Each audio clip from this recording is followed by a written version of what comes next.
ese buri muntu wese kugira ngo akire bisaba kwiba? ubukire bw'umuntu cyangwa ubukene bwe tuburebera mu mutwe. Bagatangira bati Makuza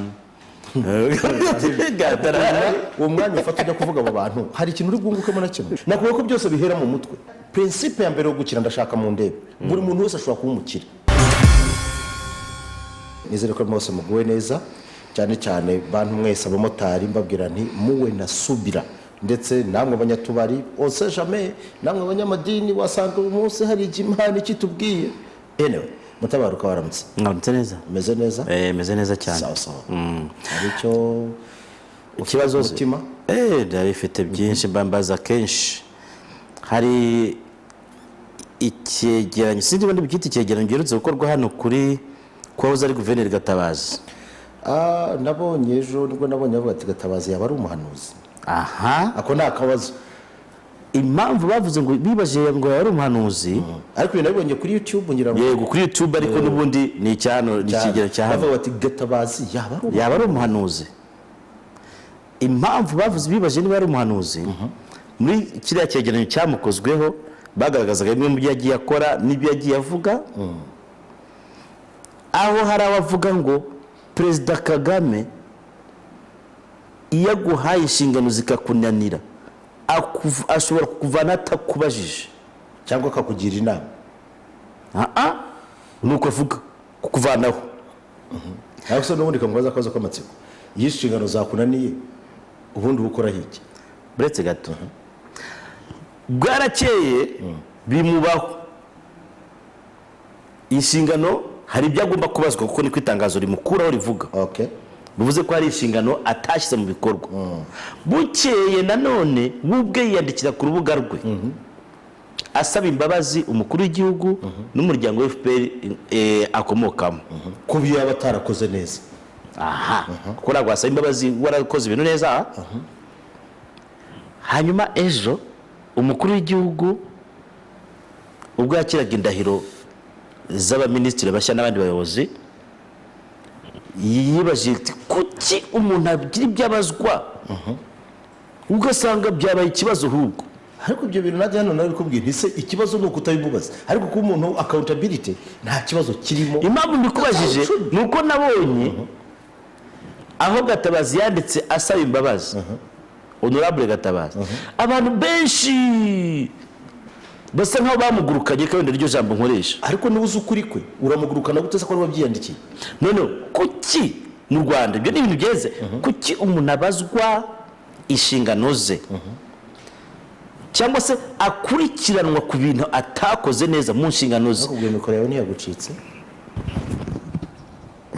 Kuki umuntu akurikiranwa mu byo atujuje neza atarangije ugasanga byabaye ikibazo? Nk'ukubera iki? Ariko je ntekereza ko ari umuco w'abanyarwanda ngira ngo bafite utari mwiza, dufite utari mwiza, kumva yuko niba hari ibyo ugiye kubazwa ukumva yuko ari inka yacitse, ari inka yacitse amabere. Ntabwo ari uko bimeze.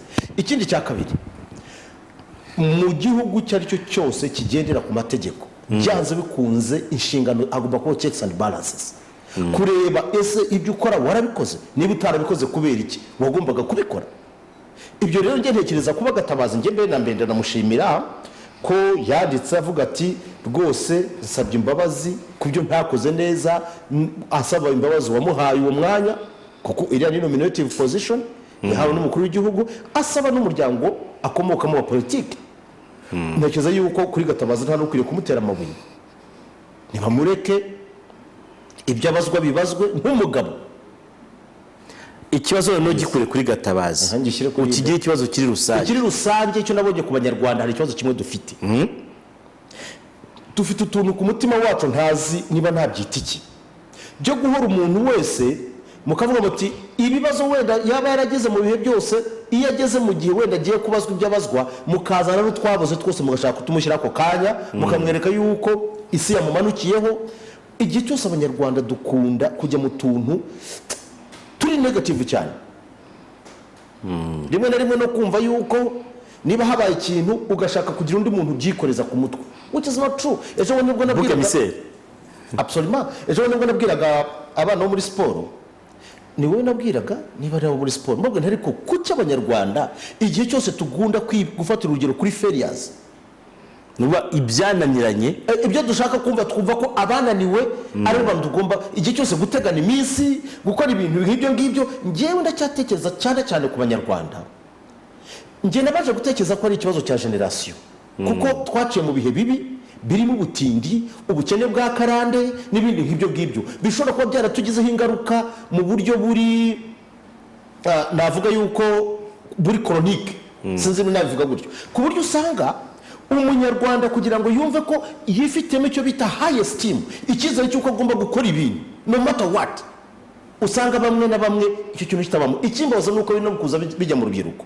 kubera iki so many people ni victim y'ibyo bintu haba muri politiki haba mu buzima busanzwe n'ibindi nk'ibyo ngibyo aho usanga umuntu aho twebwe tugerageza guca intege abagerageza gukora kurusha kubashyigikira ahubwo ugasanga tubaho nagende ese uriya n'ubundi bazamushyiraho n'ubundi ndabizi ntazarara kabiri azasubira ku isuka aribeshya ese niwe wa mbere uhagiye ukibaza ibintu nk'ibyo ngibyo for what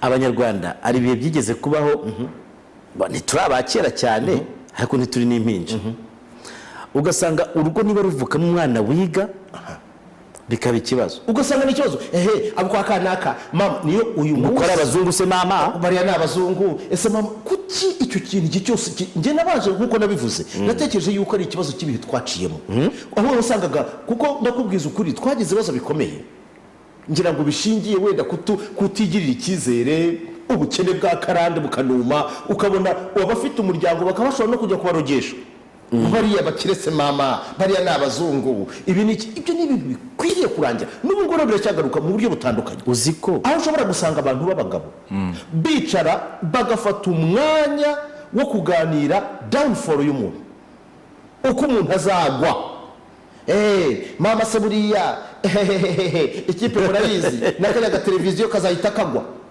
my dear ugasa ukibuza ariko these people iminsi muretegera icyo abantu iminsi kera hajyaga habaho ibintu byo kubaka niba umuntu yubatse inzu akayitaha aguze imodoka akayimurikira abantu ibyo bita house warming ntibyabagaho bamwe ni ukwirukanamo imbeba uzabikora ni uburi kwimenaho amazi se ariko byari ukuyitaha no kwishima ariko ugasanga mu baje kwimenaho ayo mazi barimo kujyujyura hirya bateje banki zayiteza ugasanga ni ibibazo niba wenda ayibonye ko hari akazi yabonye akabona udufaranga twa misiyo agatuzigama kubaka inzu yarayibye ariko abantu bageze naho bareba umuntu uko yigenda wenda Imana yihereye ibikari uko ateye ngo reba ngo yasa arazunguza kira kibuno ngo ntazapfuze n'undi kikabona ukibaza ukavuga what's going on noneho abakera ku bitera niyo umuntu yabari hatari n'uvuga abanyarwanda bavandimwe dukwiriye gusenga Imana ikatuvanamo ibi bintu ngira ngo bikomoka ku bakurambere bacu wenda babayeho mu bihe bibi ariko ntabwo bikwiriye muri iki gihe rero kuba Gatabazi yabazwa cyangwa undi wese yabazwa I don't see it as a problem ubundi nge nabaga nzi ko abanyamakuru aribo bantu bagowe uti kubera iki umunyamakuru ajyaho babandi bamubeshya bahamagara nko ku maradiyo bakamubeshya ejo yagira akantu kamusitaza inzego zikamujyana aho atagomba kuba ari zikamurana nk'icyumweru mesaje atariko ubundi kigiraga ibiki ubundi cyavugaga ibiki ibi bikwereka imyumvire yacu nza gusanga atari abanyamakuru gusa bagowe ahubwo n'umuntu wese ugira agatambwe atera umuntu ashyizwe mu mwanya w'ubuyobozi wenda agace avukamo kakwiye kwishima ati tubonye umuntu natwe ujya kuyobora cyangwa se ubiganye ati umuntu twiganye nawe arazamutse ugasanga abo ngabo nibo ba mbere baramucukurira imyobo kugira ngo burya se cya kisenzi batariko nzaba ndeva uramutega iminsi kubera iki imbaraga dukoresha turi mu kwisenya iyo tuzikoresha twubakana iki gihugu cya kabiri kiri kure imbaraga dukoresha n'umwanya dutakaza mu buntu bwawe ubuntu nk'ubwo bwo budafite agaciro ni umwanya mwinshi cyane n'amafaranga menshi tuhita amereka nose n'ubu urashobora kuguhamagara agafata telefone akaguhamagara ati ati buriya gutya na gutya na gutya na gutya na gutya na gutya you are losing your time ariko icyo ntekereza cyo njye ndumva nta gitangaza kirimo I come back to the point hanyuma se turabibonye ko hari abantu bagira amashyari wenda cyane cyane bakunda kwataka umuntu mu buryo bumwe cyangwa se ubundi kwishimira ko aguye kandi wenda yari yazamutse nta bantu se wenda nk'abayobozi bashobora gutuma abantu babavuma bitewe no kwitwara nabi mu nshingano. anyway icyo nacyo reka nkigaruka kugira ngo dukome urusyo dukome n'ingasi. reka ze baza nkubwire ikibazo dufite ngerageze kukiva imuzingo mu banyarwanda bitewe n'amateka yacu hari amakosa menshi dukora. Iki gihugu gitanga amahirwe ku bantu twese angana iyo ushoboye kuyahatanira, ariko igihugu gitanga amahirwe, ariko amahirwe hari igihe ataba ya bose. Ibyo rero nshaka tubimenye. Hanyuma rero uyu munsi harimo abayobozi benshi utava ngo ni umwana uva muri family noble, sibyo? Akaba asanzwe pe, ariko kubera umuhate we, dedication aba afite, ugasanga ajya azamuka mu nzego z'ubuyobozi, kandi ibingibi nta kibazo gihari. Ariko n'ubu ikibazo kigunda kuba ku bantu ni kimwe.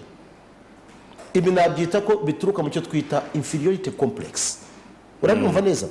Ugasanga uyu munsi mutabaruka ubundi iyo wenda complexe d'infériorité no kwiyumva kuri hasi, ariko none ugashaka none kugira ngo urwane ugaragariza abantu yuko ukomeye, no gushaka kwemeza abantu. Yes, ibyo rero iri mu kurwana nabyo ni complex biri hari. No kuvuga ngo mutabaruka navuga yuko nta ukuzi neza, ugashaka kwereka abantu niba usanze hari ibikomagoma bihari kugira ngo bigaragaze yuko uri kuri nivo imwe nabo. Wenda uragiye usanze wenda mutabaruka uva muri famille ya mutabaruka izwe, haje Jean Pierre wiremye yaza kugira ngo amakinge hahandi uzasanga aba bantu benshi bakunda gukora amakosa muri iyo nzira. Kavuga ati reka nanjye niba imvugo y'abayobozi mera gutya nanjye ngerageze kuba nkabo, akata wa mwambaro we ari urangwa na humanity, wa mutima nama ukamutakaza ugatakara, kugira ngo abanze arwane kugira ngo ajye kuri equilibre n'abandi bayobozi yumva ko bafite ukuntu bafite base. Mbese tubyite gushaka kwishyira ku rwego. Ugomba kurwanya kugira ngo ubaze ujye ku rwego. Niba wambaraga iyo shati ya karokaro urarwana kugira ngo ujye kugura male, kuko wabonye wenda minister on your level bagerageza gushaka kwisanisha n'abandi, and you lose yourself. Rero kwitaka uyu munsi wa none mutabaruka ikintu kibi kibaho ni ukugerageza gutakaza uwuriwe, kuko uwuriwe niwe utuma ugaragara mu bikorwa byose, kuko umutima nta uri muri wowe. Ariko iyo ushatse kugira ngo ube nka kanaka urwana niyo ntambara kugira ngo reka mbaze nemeze mpinduri, ugiye bona abantu benshi bagiye baba minister bagiye bakora amakosa bitewe n'ubwibone no kwikanyaza no kwiremereza no gushaka guhindura abo bari baribo. Be yourself, everything will be all right. Gerageza kuba uriwe, ariko noneho bigeze ahantu kugira ngo abantu bakuvume ubu waratakaje uriwe. Kuko ngewe nshobora kuvuga nzi mutabaruka, ariko mutabaruka nzi suyu nguyu suyu, kuko akenshi bagushyira mu nshingano se. Niki cyatumye mutabaruka ahinduka mutabaruka bundi? Reka kubwira ikindi kintu gishobora gutuma umuntu ahinduka. Wari uzi ko kuzamurwa mu ntera bishobora gutuma umuntu atakaza ubumuntu bwe bwite we yari we, ariko niwe wirwanya ku giti cye. Cyo nakubwiye icyo ushatse kwivugira ibi ni byo nasobanura. Hari umuntu baterura bakamushyira mu rwego runaka, wenda guterura n'ijambo remereye, ariko hari umuntu bashyira mu mwanya. No, reka ngurugero. No, niba ari umwanya ugombera ibyubahiro runaka kubera umwanya, agahita yumva ko ageze ku rwego rusumba inzego z'abandi, wagira ngo niwe ugeze muri uwo mwanya wenyine kuva isi yabaho, wagira ngo ntanapfa cyangwa se akawuvamo umwanya uzaburangiye. Ntuzarwanira icyubahiro, ibikorwa byawe bizaguha icyubahiro. Abanyarwanda bari abahanga, iyo bavuze ngo ijambo ryawe riguha ijambo, ni ukuvuga ngo ibikorwa byawe burya bisa na nyirabyo. Ureke ibikorwa byawe bizaguha ijambo. Hari umuntu ugeze kumbwira ngo ariko ngo ikintu nkwagira, ndabyibuka ashize imyaka ngira ngo nuko nguvuga, yari umwe mu bantu bari bungirije umuntu, sindi uvuga amazina ye, ngo nuko iyo umuvuga ngo kuri televiziyo ngo uvuga nka hari umukozi wawe, ndavuga ni umukozi wanjye ndidi, sibyo? Kuko ntekereza ko mu byahembwa biva kandi ari hariya kubera ngewe. Uwo muntu arambwira ati twakabaye tuguha isoko, ariko witwara nabi, kuko iyo urimo kuvuga databuja umuvuga nka hari umukozi wawe. Ndavuga ndidi ni umukozi wacu, is a civil servant. Ibyo ngibyo bivuga sebuja se. Bivuye aho ngaho. Ikindi kintu, hari abantu benshi siritu generation yacu mu bintu ushimira Perezida Kagame, yahaye amahirwe cyane cyane twebwe urubyiruko gatekereza ko tugororotse, dushobora no kumvira tukagira. Ariko some of our generation bamuteye rwose, baramuhemukiye ku buryo bufatika. Ariko ubyibuke mu mwiherero waherutse, si mu mwiherero yari babwiye avuga ati abakiri bato hano mwe murumva, rero abakiri ariko akavuga ati ariko harimo abandi hano n'abagiye avuga amazina ati uyu ntiyumva n'uriya ntiyumva, ijambo ngo ntiyumva uzi ko ryari ryabaye. reka mvuge ikintu wenda cyihuse ku ruhande rumwe. hari abantu uzi bamwe, abana bari abana beza bamaze guhabwa imyanya mu buyobozi, bamaze no kuzamuka bagiye kugera kuri apoje cyangwa se apoje ni hahandi bagiye kwita ku ni bya bita paroxysme de la vie, hahandi babwira abantu igihe uzagera kuri ahantu utekereza kuri hejuru cyane, uba ugiye guhanuka, tegura witegure kumanuka kwawe, kandi ushobora kumanuka nabi nk'igikenyero ukitura hasi. umva gashya utarakomeza. uzi ko iyo wamaze kubyiyumvamo wowe ku giti cyawe, muri filozofi barabivuga, ku giti cyawe wamaze kubyiyumvamo ko wageze ku iherezo, nta nubwo umanuka bisanzwe, urahanuka ukavunagurika. hanyuma rero kuri ibyo ngibyo hari abana benshi mwagiye mwumva saga z'abana bamwe na bamwe bagiye bavaho. ubwo nibyo binatuma rimwe na rimwe aba bantu ubwabo ubuzima bwabo rimwe na rimwe cyangwa se kariyeri zabo za politiki bazishyiraho iherezo, kuko barahinduka bagashaka kuba abandi batari barimo. so Mutabaruka wubahaga ukajya kubona Mutabaruka niwe utangiye kuzayatanga amabwiriza ati hano gutya hano gutya, ibindi nk'ibi simbona n'aba ngaba urururururu. mon frère, ariko abanyarwanda bakunda kwihimura. ntekereza yuko ari ibintu dukwiriye kuvamo, ariko at the end of the day ni iki dukorera. impamvu bikoreshe uvuze rero uti umuntu runaka ukabona arimo aratanga amabwiriza, tuvuge nk'ubu ushobora kuba uri mu mwanya runaka, ejo bakakuvana muri uwo mwanya ugasubira hasi gato, uwari uri hasi akazamuka akaba ari wowe ujyamo. uzi ko abanyarwanda abenshi ahita akora uko ashoboye wa mwanya bagushyizemo hasi ye akuvaneyo kwanza naho. aho n'uzasanga bwabona bw'ubutegutego butindi. ni nayo mpamvu ibihato nibundi byita ibihato. hari ibintu bimwe bidakwiriye. navuze yuko umwanya tumara turi mu gusenyana turamutse tuwukoresha mu kwiyubaka twagera kure cyane hashoboka. utagira amazi ubundi ntuzarwara impyiko. nese najya kuyabona ngatuma abantu bamuze mu ndebe ndi kunywa amazi, niyo afite imbere yawe nyanyweye se atari imbere yawe uzamera nk'umuntu w'ibumba uvuga ngo yanyweye amazi yapfa. uriya se uriya ni wamenye ibye, uriya ntabwo wamenye ibye. hari ikibazo narimbajije, kugira ngo umuntu akire, kugira ngo umuntu akire bisaba kwiba, cyangwa se mu yandi magambo ntawe ukira atibye. no, reka rero nkubwire iyo mvugo urayizi mu Kinyarwanda. yes, ntawe ukira atibye. izo ni imvugo rero z'abantu babatindinya kujya mu mutwe. gukira, principe ya mbere yo gukira ndashaka mu ndebe, buri muntu wese ashobora kuba umukire. ariko ikikwereka ko uzapfa uri umukene wirukana ubukire. iki ndashaka kubaza ucyumve, ikikwereka yuko uzapfa uri umukene nuko wirukana ubukire. gukira kwa mbere ni mu mutwe, kubanza kumva yuko byanze bikunze ukagira mindset yo kuva kugomba kubikora, kuko gukira kwa mbere bihera mu bwonko bwawe ukabyemera ukabyumvisha ko bigomba kuba. uburyo bwa kabiri bwo kugira ngo ukire mbere na mbere ni ukudatakaza umwanya wawe ku bantu b'abakene bafite gukena. icyo mvuga ni iki, si ukutagira amafaranga, ahubwo ni ukugira ibitekerezo bya gikene bitagutse. navuze ko gukira mbere na mbere ni mu mutwe. buri muntu wese yakira pe, ndetse bikaba uzanasanga n'abamiliyoneri ntabwo baba baratangiriye ku mafaranga, ariko hano no kubyemera muri bakumva ko bigomba gukora. ikindi cya kabiri ni ukuvuga ngo umwanya wawe uwutakaza n'abandi, uwutakaza n'abadafite icyo bakumarira, uwutakaza muri yegere.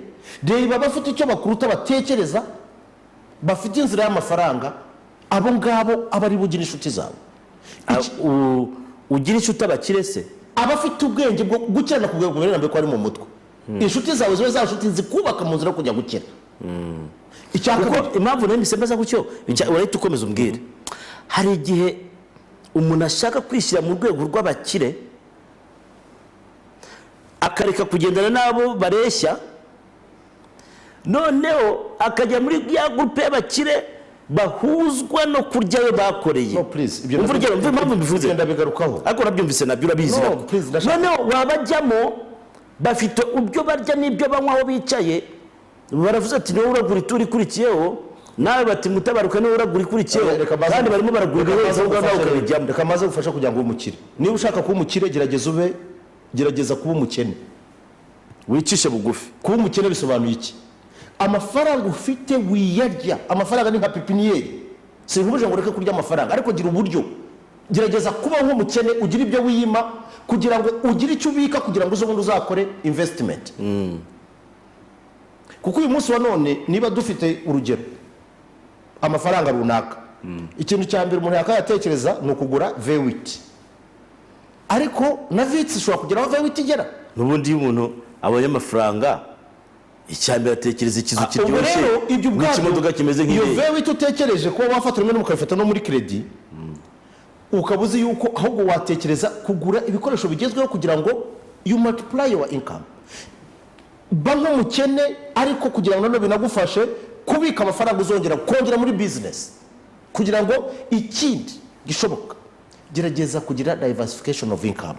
Uyu munsi wa none niba dufite kugira ahantu henshi wakura kwinjiriza, yes, nubwo yari make, multiple income.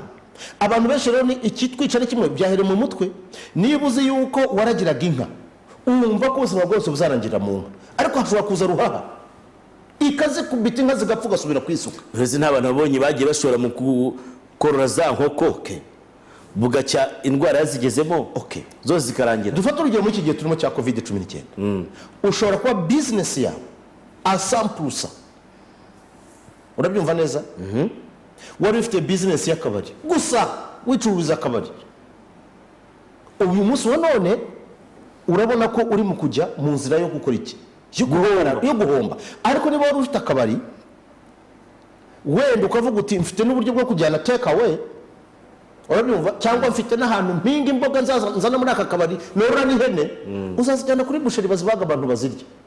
Ubwo ni uburyo bwo gukora diversification of what, of investment. Ibyo rero gukira rero ni izo nzira zonyine ushobora gutuma ukira. Hari ubundi bukira ushobora kubona, hari ubundi bukira ushobora kubona, ubundi bukira ushobora kubona nubwo waragwa n'ababyeyi bawe ariko bushira vuba. Ariko tuzi abantu benshi bakize bigendeye ku mirage.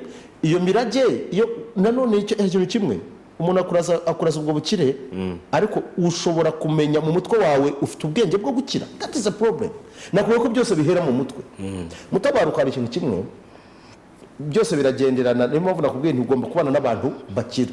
Mutabaruka urubu ushobora kubwira uti ndashaka kubaka ikigo cy'ishuri, urugero rwa hafi dukunda kuvuga tuti Gasogi ubaka stade, abantu bagatangira baseka guhera kuwa mbere kugeza kuwa nyuma. Ariko it is good to dream than not dreaming. Ariko uramutse uhuye n'abantu b'abacantege babandi babakene mu mutwe, 99% y'abantu ntibashaka gukira, birukana ubukire. Guteze kubera imitekerereze yabo. Eka guhe urundi rugero. Icya kabiri, niba ushaka gukira ntutekereze amafaranga ako kanya, banza mbere na mbere uvuge ko ugomba kuba broke. Gute? Kuko nutekereza yuko ukeneye amafaranga ako kanya, ibyiza wagenda ukaba umukozi bakajya bakwishyura ku mwisho w'ukwezi. Kango urugero ariko narwo mfashe kurwumva. Wiganye n'umuntu wenda ni nawe umuheka, ubwo abize guheka bazi icyo ari cyo, ariko kuba atarabyize ni kwa kundi ari wowe umukopeza, ni nawe umusobanurira ibyo mwarimu yavuze we kubyumva ni biragora, ariko ukamufasha kubyumva, nyine ukamufasha kuzageza asoje amashuri ye muri kumwe, wenda waragiye nyine umutwaye mu biganza. Warashobora kurekura kameneka nk'uko igira imeneka. Ejo mwarangije amashuri, wowe urahurirwa wicaye hariya nyine ugitegereje ko hari ukuntu inzogera yavuga, ariko we baramuhamagaye bamushyize mu mwanya mwiza, ndetse n'igishinga wenda gishamikiye kuri leta, ariko bagenda muri za pick up bameze neza. Mbese iminsi 2, 3, 5 ukwezi, amezi 2, 3, ukabona azamuye ikizu kirekire, ukabona cya pick up kigendamo ku minsi y'akazi, ariko iminsi itari y'akazi agenda muke nawe kifite ibifime n'ibipine bibyibushye n'ukuntu kimeze ukuntu. Niko tutazatekereza kwiba wa muswa yihangane mu itenyo wahekaga kugira ngo akunda azamuke, yarakize kandi akiriye muri ka kazi bamuteretse. Okay. None reka mbaze nagusubiza, ngiye kuguha ingero za hafi. Wabuze amashuri Bill Gates afite? Bill Gates ashaka kuba ari make. Uzi any degree afite? Ndashaka ko ari make ashoboka. Maka uyu niba ari Zuckerberg, abo nabo ni make bishoboka. Degree afite urayizi? No, Steve Jobs degree afite? Ariko Dangote degree afite urayizi? So rero ukamubwira ijambo rimwe, ntukajye mwitiranya ibintu. dufite abantu bitwa fake teachers, and the reality of school it is completely sometimes fake. shyira mu kinyarwanda ibyo bintu. Dufite abarimu mvuga ko ari fake, ntabwo ari, baratubeshya. Ubu rero reka nkubwire abana bo mu ishuri, reka nkubwire reality. Biriya bintu byo kwiga mu ishuri, wiga kugira ngo wenda ujijuke uzanditsanige policies, ariko it does not make you make money. Icyo nshaka mbikubwira ijambo rimwe, ntibikurema kugira ngo uzakorera amafaranga. ndi gushaka kugarura mu kinyarwanda, uzi impamvu? None se reka nkubwire ijambo rimwe, mbabara nkubwira impamvu. Uzambwira igitabo cya economics cyanditse mu kinyarwanda. Oya, reka nkubwire impamvu bikubwira gutyo.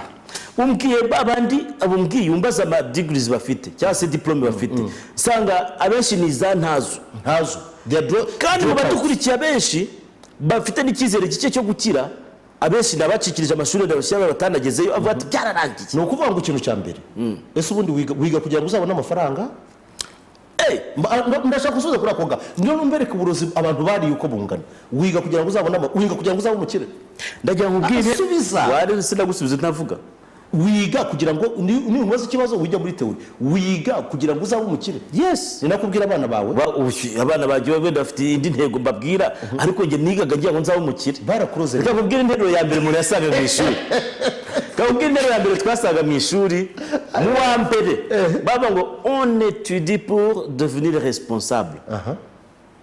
Wiga kugira ngo uzabe umuntu wagutse mu bitekerezo. Yes, nicyo cya mbere. Ubasha gufata ibyemezo, ushobora kwaguka mu bitekerezo, ubasha kureba imbere, ureba imbere kugira ngo ubeho neza, kuko ubujiji buravunana. None impamvu nikishe kugira ngo mbe umukire, ntabwo ari kuvuga ko niga kugira ngo nzabone ahantu hari uzifaranga nyore. Ahubwo niba nzaba responsable, wa muntu wagutse mu bitekerezo, ntabwo nzaguka mu bitekerezo usubira inyuma, nzaguka njya imbere. Okay, ibyo byo ntabwo byumvise ko nzaba n'ubusaga bwa bukire. Ntabwo bisobanuye amafaranga, kuko mbere na mbere amashuri yacu meme nayigisha ibijyanye n'ishoramari n'ibindi, baratubeshya ku mpamvu iyi. Ntabwo umwarimu azaza kukwigisha entrepreneurship atagira na boutique outside his. Ubu bose barimo bararira kubera ikibazo cya covid. Nibo batwigishaga entrepreneurship. What does it mean to be entrepreneur? Nibigaragara ko ibyo batwigisha nabo ntabwo babiviva. Umwarimu akaba yakwigisha entrepreneurship, uramuzi? N'ufite ikiraro cy'ingurube, akaba afite ahantu yororera inkwavu, byo navuga diversification of income. Umuntu uhembwa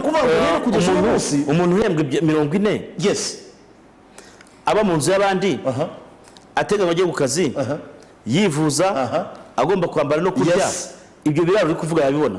Ntago dukeneye billions and billions kugira ngo tube investors. We need here to think. Na cyambere ngiki bimeze gute? Utekereza yuko kugeza uno munsi kugira ngo norore ingurube binsaba miliyoni?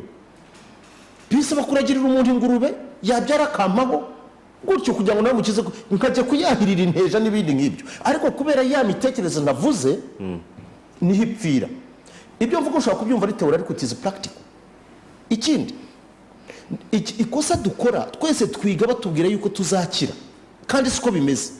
Batubwira yuko turimo kwiga kugira ngo tugende dufata akazi, tubona akazi. Ari nacyo kibazo mfitanye n'aba bana ubu ngubu barangije muri kaminuza uyu munsi, cyane cyane mu ishuri ry'itangazamakuru, bumva ko biga kugira ngo bazaze gusimbura ngo bari mu itangazamakuru bataryize.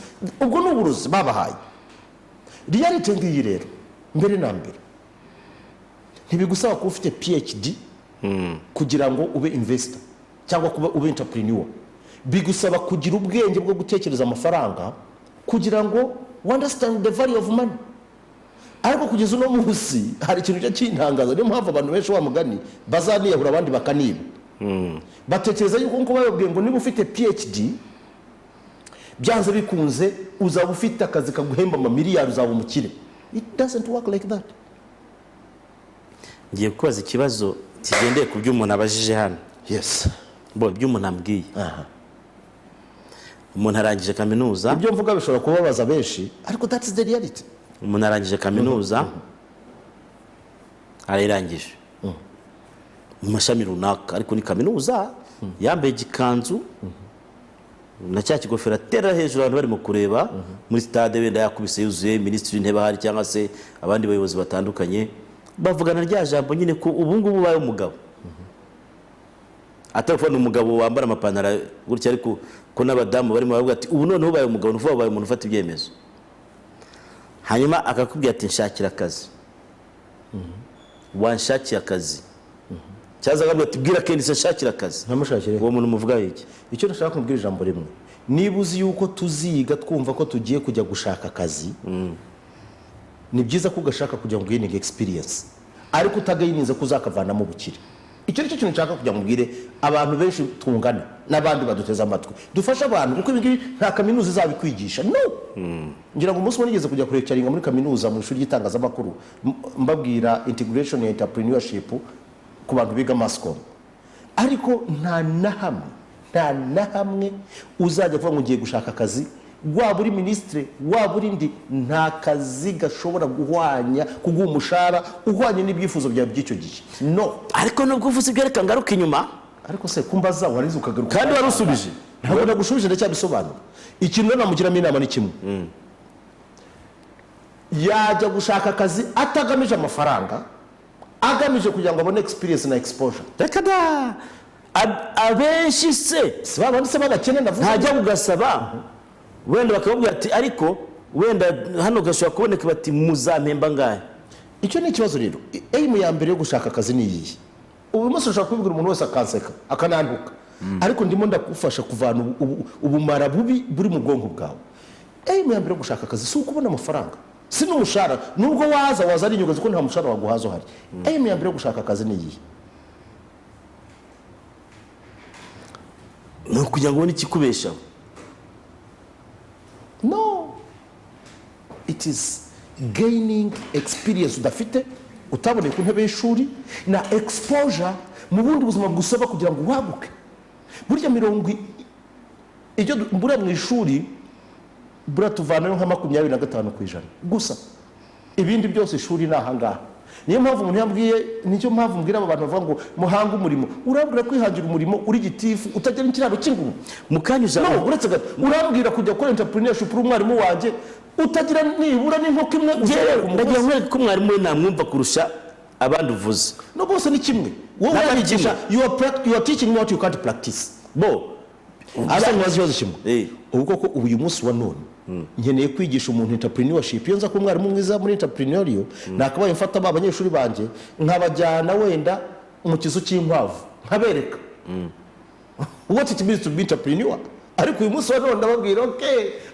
okay ninde muntu wigeze ubaza wenda Bill Gates ngo amubwire how it comes to be like that mukanya uvuze kuba uti wenda uri ministre ukajya gutya ubona ashatse kureagisa uzi ko urwo n'urwego wenda ruhembwa neza no nta mushahara mwiza ubaho that one I can tell you that nta nubwo mutabaruka ngiye kubikubwira ufatiyemo hagati reka n'urwego ruhembwa neza hari raporo y'abandi reka mbikubwire reka nanabigusobanuriye turakoranura umuvandimwe wanjye nta mushahara mwiza ubaho it is just ni umutego gushyira mu bwoba ukumva ko ubuzima bwawe buri hold by something ugahora uri muri ubwoba butagira iherezo bikanakuburoka ikintu cyiza kibaho cya mbere ni ukwemera ukagenda you face the reality ariko kuvuga ngo umushahara reka muri ministry adatekereza kugira ngo agiremo uburyo agomba kujera biriya bintu bizamufashe gukora ya multiple source ya income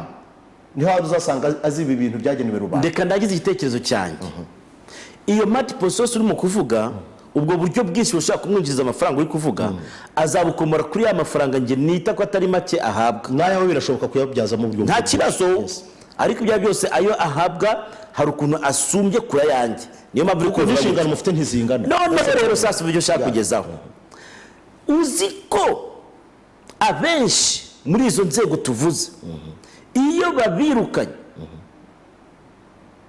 amezi 2 3 4 5 aba yagaragaye isi yamubonye icyo ni kibazo bya bindi yajyaga tubwira ari hariya kuvuga ati kwihangira imirimo niyo gahunda nziza ya leta gukora gutya ni gahunda nziza ya leta kuyoboka ibigo by'imari we adashobora kubifata bajya kuvuga ngo ibyo yize yabyize nabi nibwo burozi turimo kuvana abantu mu mutwe none ariko icyo kintu arakibonye bakura mu nshingano zira zikomeye akanamirwa kwiyadabara ubuzima buri hanze hari nasobanuye kare navuze buri kimwe cyose n'abantu fake sibyo bitewe n'ukuntu bimeze ariko uyu munsi wa none rero ni uko buri muntu wese ashobora gukira, as simple as that.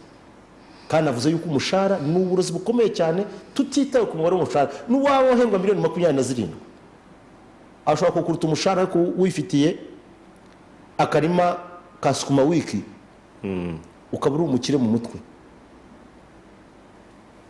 Umuntu hano uri Nyange aravuze ngo ndakurahiye nta muntu wakira atibye ngo keretse aho Imana. Ubwo ubwenge bwe nuko nguko nabwo bufite ikibazo, kuko ndimo ndakuvanamo uburozi washaka ukajya kubutamira.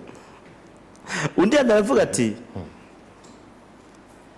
Abanyarwanda bafata umwanya munini bibaza ku byo ukora kurusha kwibaza ku buryo aho kuwufata bashaka icyo bakora. Bakavuga ariko burya umunyabwenge akora abandi bahuze, kandi burya iyo umvuga ndi mu kazi ndushaho gukora cyane. Amwumvise akongera ati ibyo Kenisi avuga nibyo. Iyo ugishije inama umuntu urusha ubushobozi akwereka ko bidashoboka akaguca intege, ariko kurusha ubushobozi akwereka inzira nyayo. Absolutely. Ariko rero n'undi kurusha ubushobozi akabona ko ugiye kuzinjira muri business nawe akaguca intege.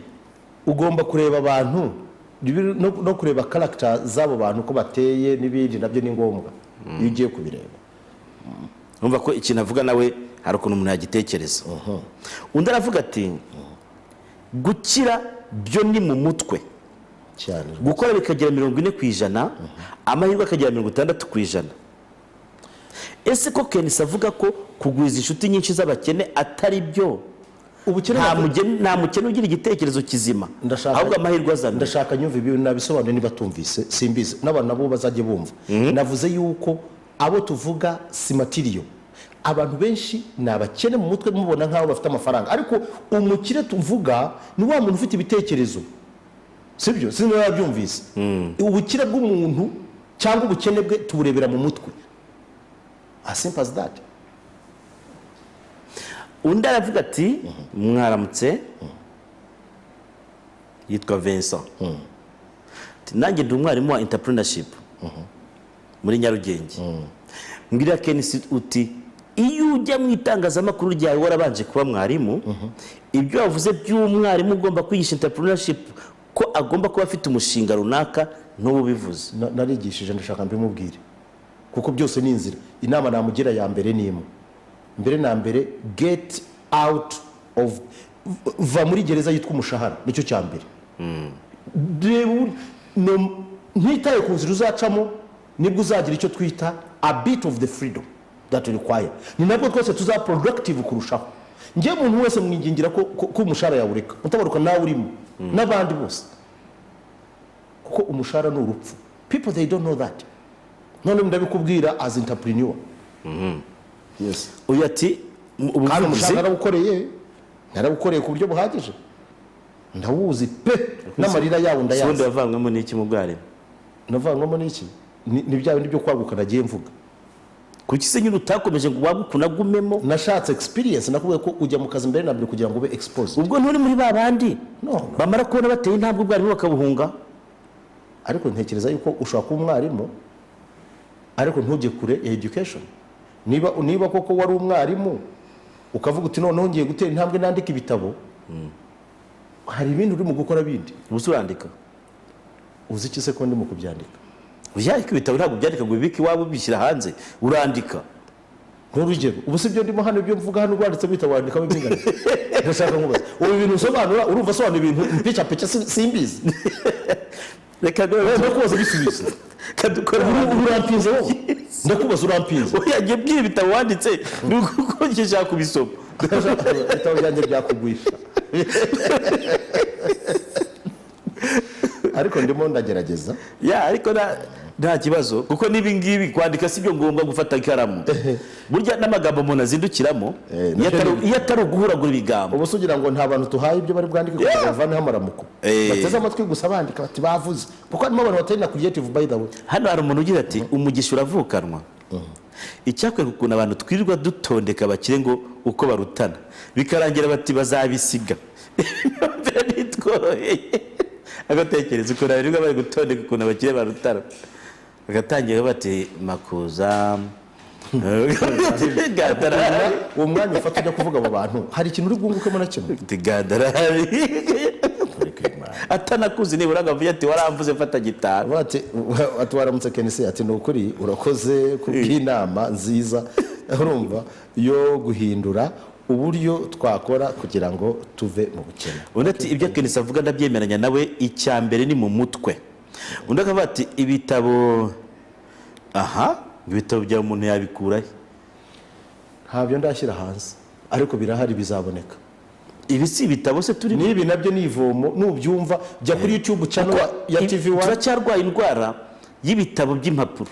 Jya kuri YouTube channel ya TV1. Iki kiganiro ndabasaba baza kugishyiraho cyose uze kugikurikirana ucyumva uhere A a Z ibyo uvanamo bikuyobore. Eka nguhe true story. Hari ikigo nigeze kwigishaho cyitwa Notre Dame du Bon Conseil. Perezida Kagame arahaza muri ya gahunda yo gutangiza gahunda y'ikoranabuhanga mu mashuri.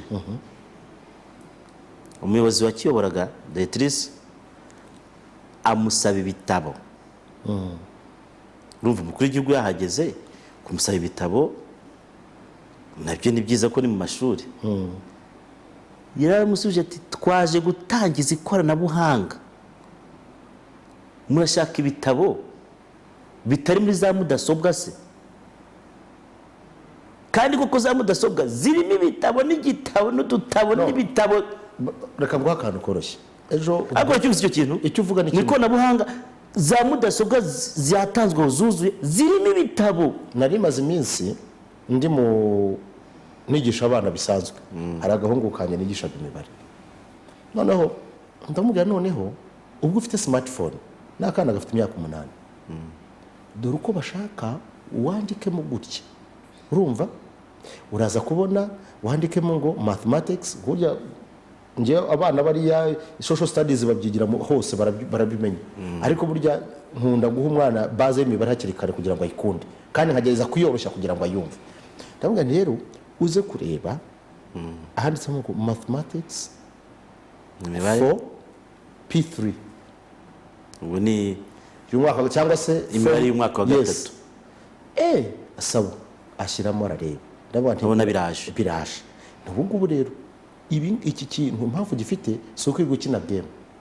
Nurangiza ndakwereka uburyo ureba science nanone fo ujye wigaho kandi bizakuryohera kuko uzaba uri mu kubireba. none akine game yanize sinzi icyo gihe game ntuzayibona. kwandika ibitabo na hano byuzuyeho. undi ati ese burya mwese mwarigishije ati ni byiza cyane. yitwa Sabato. undi ati ndashima Kenisi ku nama tugiriye. undi ati nta muntu udatekereza ahubwo kumenya inzira binyuzamo ikaba nziza nicyo kibazo. Gutekereza ni kimwe ariko no kutarambirwa no kwihutisha gushyira imbaraga kugira ngo ibyo bintu byawe bishyire mu bikorwa vuba. ngo mwumvise banki y'iterambere ibibazo itera abashaka kwihangira umurimo, ariko numvise ngo itera inkunga abanyamahanga. Sindi bubijyemo cyane ariko byavugiye mu nteko kandi yacu nta kibazo. Urati Augustin Michel ari cyo cyashaka kugira nkubwira muri uyu mwaka biragaragara ko harimo ibibazo sibyo aho kugira ngo ntakaze umwanya njya kujya muri failures. Better I should think how I can get out of this situation. Uyu wabishenye ati mureke kudusetsa, nta mushinga wa macyo kibaho. 2000 itandukanye na 2020. gushaka akazi n'umuhamagaro usa amafaranga nifuje naho nakwigisha ntanahembwa ndahabura. Icyo nigamije ni ukwipima nabangamiwe nuko ntize uburezi. Ngo nyine nuko ariko ndumva barabivuguriye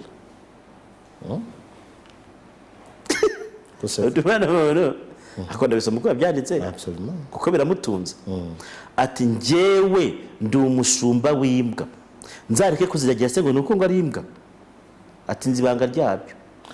imbwa is a big business. Hari ibintu batazi. N'umushumba n'umworozi w'imbwa.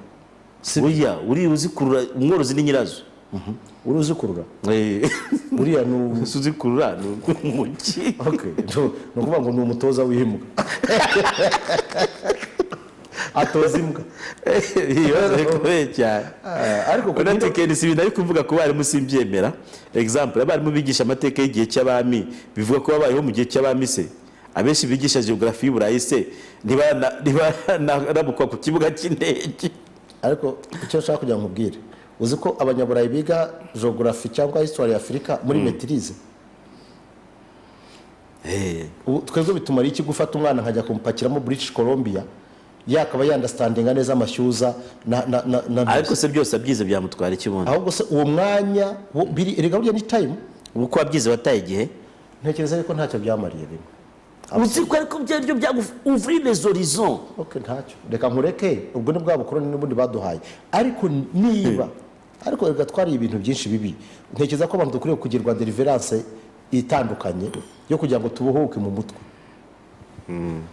Ati Nyarugenge agiye kutubwira hariho mu murenge wa Kigali akagari ka Nyabugogo umudugudu wa Karama. Bone Nyarugenge avuga yaduhombeje ku mitungo twahawe n'umukuru w'igihugu. Uwo mutungo ugizwe n'ubworozi bw'inkoko zitera n'ubuhinzi bwa greenhouse. Turifuza ko mwadukorera ubuvugizi kuko uwo mutungo uri kugurishwa tutabizi. Murakoze. Okay. Ujya ntitugiye no gusoreza hano.